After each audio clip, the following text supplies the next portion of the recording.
The blower motor is located behind the glove compartment. You do not need to remove the glove compartment to replace it. Begin by removing the lower kick panel indicated by the red arrow. Use a T20 Torx and remove the single screw in the middle of the panel, red arrow. Starting at the outside edge, use a trim removal tool and pry the panel down from the clips, holding it into the glove compartment. With the panel clips, red arrow, removed, pull the panel down and out from the two lower rubber mounts. You will want to get this out of the way, so you need to disconnect the light, blue arrow, and the power port, green arrow. Squeeze in on the two tabs on the electrical connection for the light and separate it. Press in on the tab, red arrow, on the power port connection and separate them, then remove the panel from the vehicle. Next, pull down on the air distribution pipe. It is held in place by a clip, red arrow, on the pipe that attaches to the blower motor.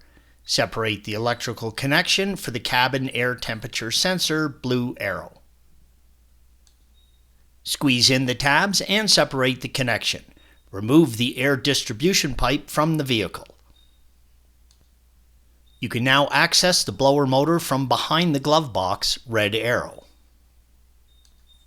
Disconnect the electrical connection for the blower motor actuator by squeezing in the tab on the clip, red arrow, and separating them. Remove the wiring from the blower motor cover, blue arrows. Squeeze in on the tab on the electrical connection for the blower motor and remove it, red arrow. Use a 5.5mm socket and remove the 5 screws holding the blower motor cover in place. The red arrows indicate the rear screws. There are 2 at the front that you need to remove as well.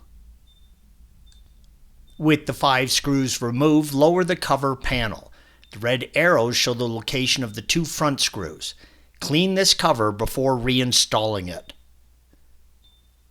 Remove the 2 5.5mm screws holding the blower motor in place, red arrows, 1 shown. The motor will now be free and it is heavy. Lower the motor from the housing. Clean the housing area before installation, and installation is the reverse of removal. Make sure that the motor and cover sits correctly in the grooves in the housing. Red arrows. Thanks for watching. Be sure to subscribe to our channel and check out another video in this series.